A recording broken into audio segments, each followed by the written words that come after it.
Hello, welcome to another video, and what I haven't done in a while. I currently do not have a self-destruct list active. So I need to make a new self-destruct list, and that is what we are here today. If you are unfamiliar with the concept of this video, it was created by Becca at Becca in the Books, and the idea is I have a list of 10 books here that I am giving 12 months. If I have not read them within those 12 months, so this time next year, if I haven't read them, then they gotta go. So that is the plan for today. I've got my stack ready. How I'm planning on keeping on top of this, because I am notoriously bad for not keeping on top of lists. I haven't done a review of my last year's self-destruct list, but I have a plan for being a little bit more organised with lists and like year-long TBRs and so on, and that is, I hope to become a Notion user. Dun dun dun!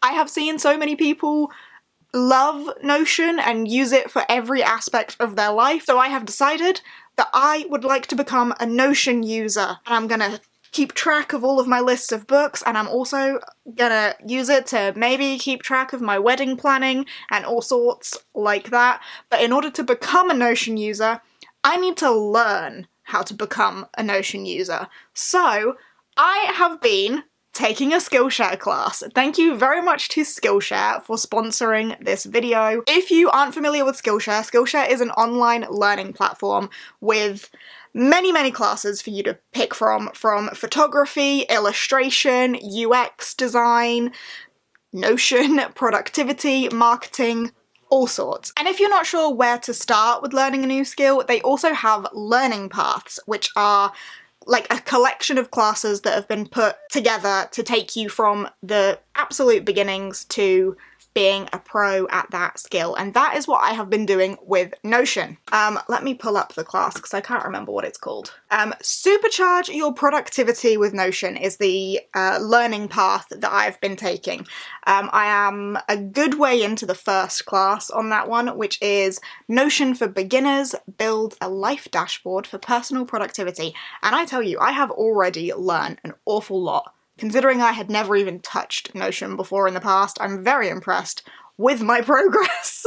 And personally, I think Skillshare is a great platform for me to be taking this learning path on. Skillshare is designed for creatives, by creatives.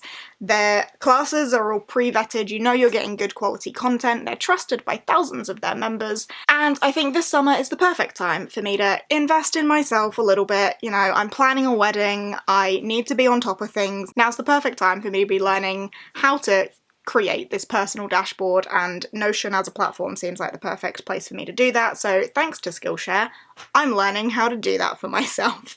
And if there is a skill that you would like to learn, maybe Skillshare is a good option for you too, so I'm happy to let you know that the first 500 people to click the link down below will get a free 1-month trial of Skillshare for you to dip your toes into a new skill this summer yourself. So thank you once again to Skillshare for sponsoring this video. With that all being said, let's have a go through this list of books that I will be putting into my Notion dashboard. First one on my list to self-destruct is Steal the Wind by Jocelyn Drake. I have been told that Jocelyn Drake is not going to be an author for me, which is possible. This does give me fantasy romance vibes, which makes me think it might not be for me. But war is brewing. Do I need any more than that? As we know, May is a very buzzwordy month for me. War is brewing. Everything goes wrong. They're on the run, dodging assassins, setting secret meetings, making deals with a sleeping god. But then it does get romancy, so I don't know. This could be hit or miss for me.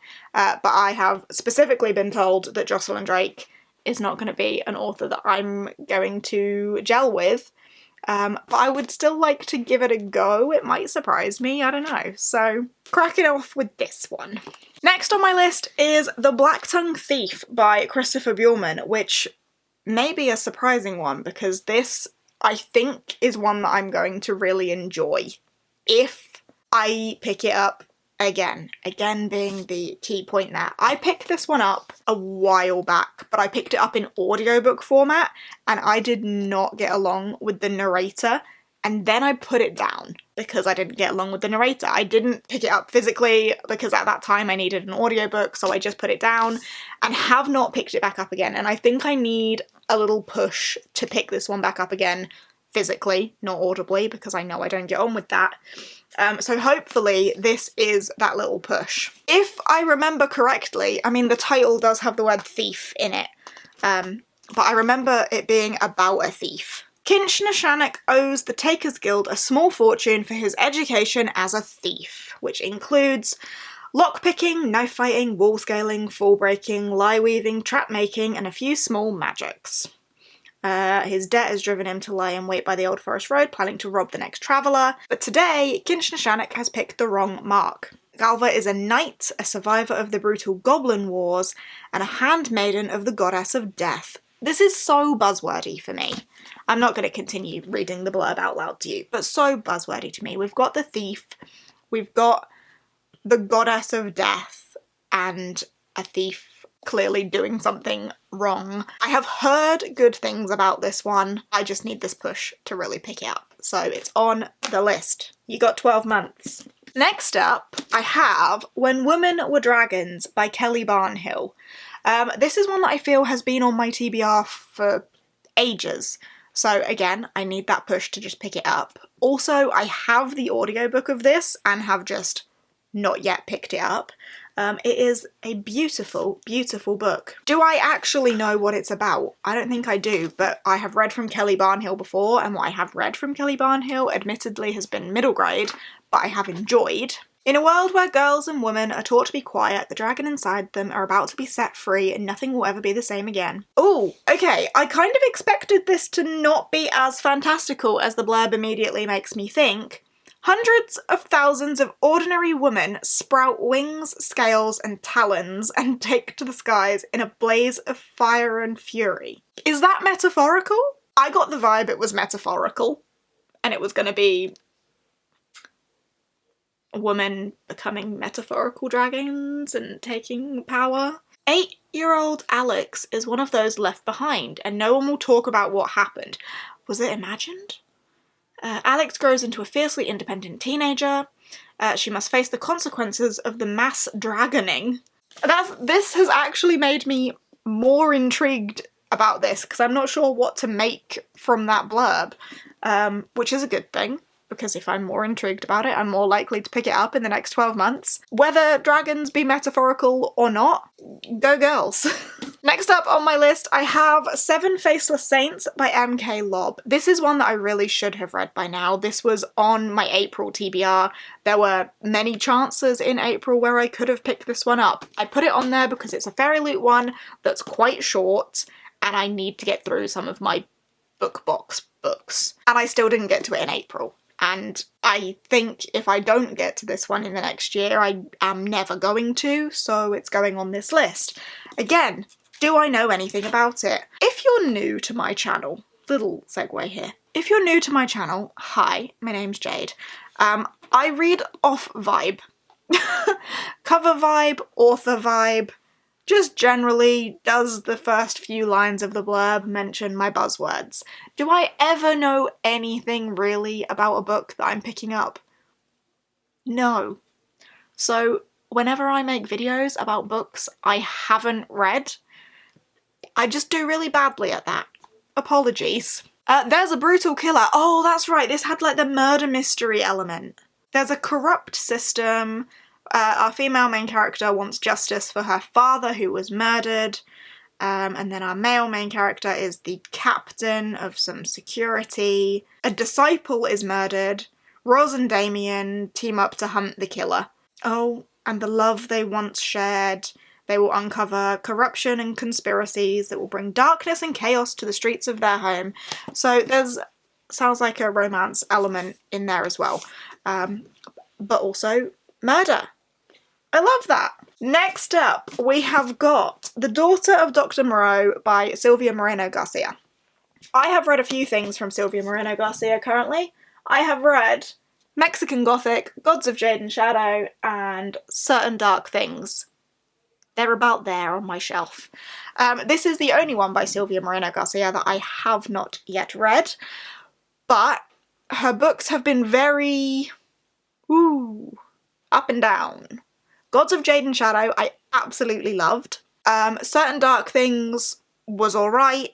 Mexican Gothic was alright. Is this one gonna be alright? I've heard less good things about this one, but I think I'm so desperate for a Silvia Moreno Garcia book to be as good as Gods of Jade and Shadow was for me. And I don't know if it's gonna be this one, but this is about the daughter of Dr. Moreau. You know, that Dr. Moreau. From the blurb, all I really get is Carlotta Moreau is the daughter of Dr. Moreau, and there are secrets. Her father's hybrids are on the island, part human, part animal, and there are secrets, and Carlotta has questions, and in the sweltering heat of the jungle, passion may ignite. So there is an overseer with a tragic past who assists the doctor. I'm going to assume that's who the passions arise with. I'm really not sure what to expect from this one, so whether I get to it or not, I don't know. As I say, I'm kind of desperate for a Silvia Moreno Garcia book to wow me again, and the last couple I've read have just been a bit meh. Next up, we have The Nature of Witches by Rachel Griffin. Now, this is Steph's favourite, or one of Steph's favourites, and I read it I read the first chapter of it when I did trying a chapter of my bestie's favourite books. And the first chapter was okay. Like, it didn't wow me. It didn't make me super excited to pick this book up. But I think if I don't get to this in like an upcoming witchy season, so October, I'm looking at you, then I'm not sure if I will. I don't know if this one may be a little bit too YA. I'm not sure. I want to love this the way that Steph did, and I don't think I will.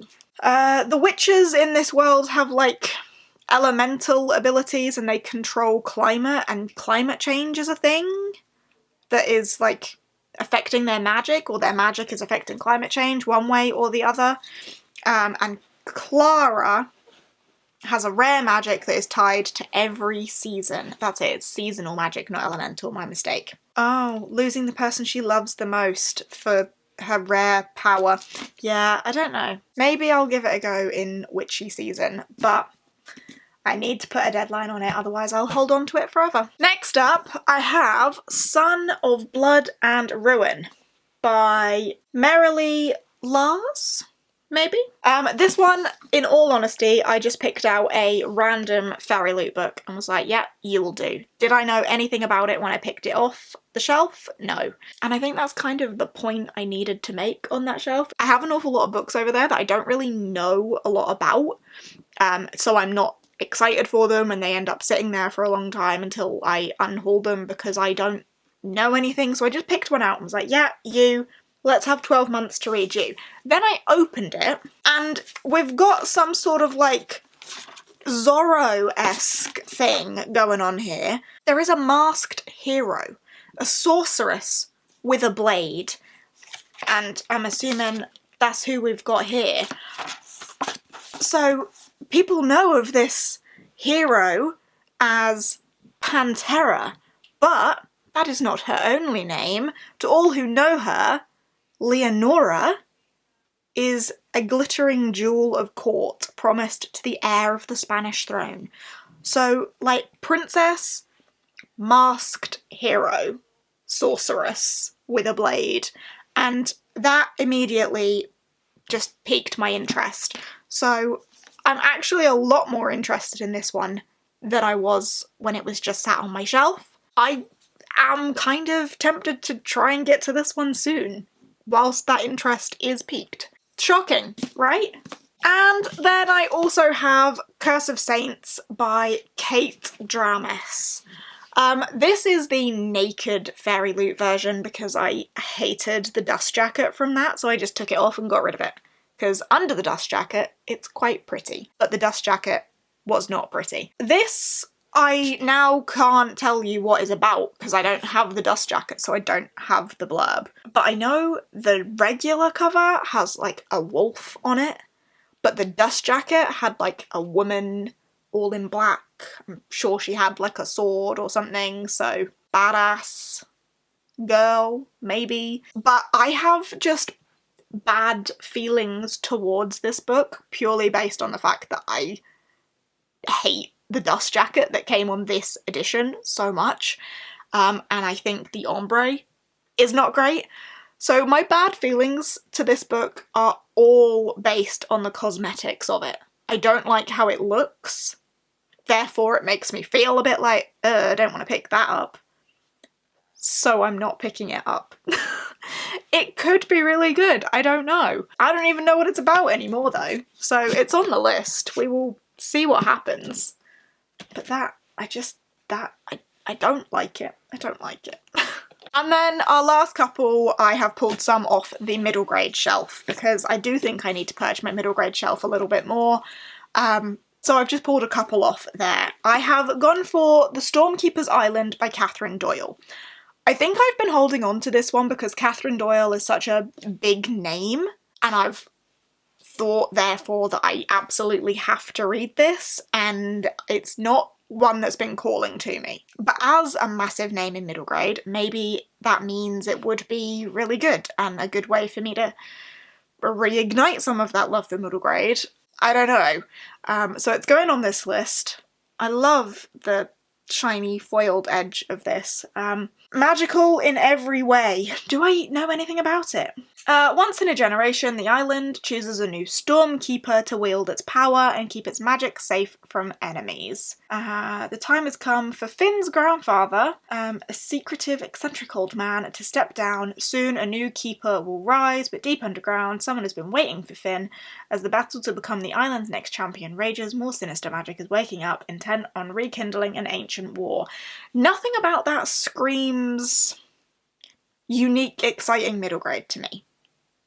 But we will see. And then finally is a newer middle grade that I fell pressure to buying, like I fell to the pressure of picking up Impossible Creatures by Catherine Rundell. It's got gorgeous edges. There's dragons. There was Tolkien, there is Pullman, and now there is Catherine Rundell. Ooh. Big name. I have read from Catherine Rundell before, can't remember what. Oh, is it The Wolf Wilder? Is that Catherine Rundell? I think it might be. I enjoyed that one, and The Explorer as well, I think is also Catherine Rundell. Wolf Wilder and The Explorer, it is those two that I've read from her. So one I enjoyed The Wolf Wilder. The Explorer, less so. But yeah, this one definitely got a lot of hype. It was very heavily promoted by Waterstones, and I fell victim to the sales pitch, I fear. One day, Christopher Forrester rescues a drowning baby griffin from a hidden lake. His life changes forever. The adventure that awaits him will take him to the archipelago, a secret unmapped cluster of islands where the creature of myths still live side by side with humans. The adventure also brings him Mal, a girl on the run with whom he will transform the destiny of the world. That's a very short blurb that doesn't actually tell me an awful lot, but it does pique my intrigue a little bit more. So maybe that has done something for me. We'll see.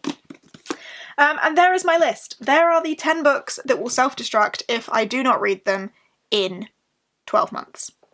1 year, 10 books. We will see if I have any sort of success. And I will keep track of it. And if I keep track of it, maybe I will be reminded that I should try and pick these up. Fingers crossed. So I'm now going to go and add these into my little Notion board to keep track of in my little library tab, because I now know how to do that. But thanks for hanging out with me for a bit. I hope you have enjoyed. If you've read any of these and really think that I definitely need to get to them, let me know. Shout at me that I definitely have to read it. Don't let it go unread.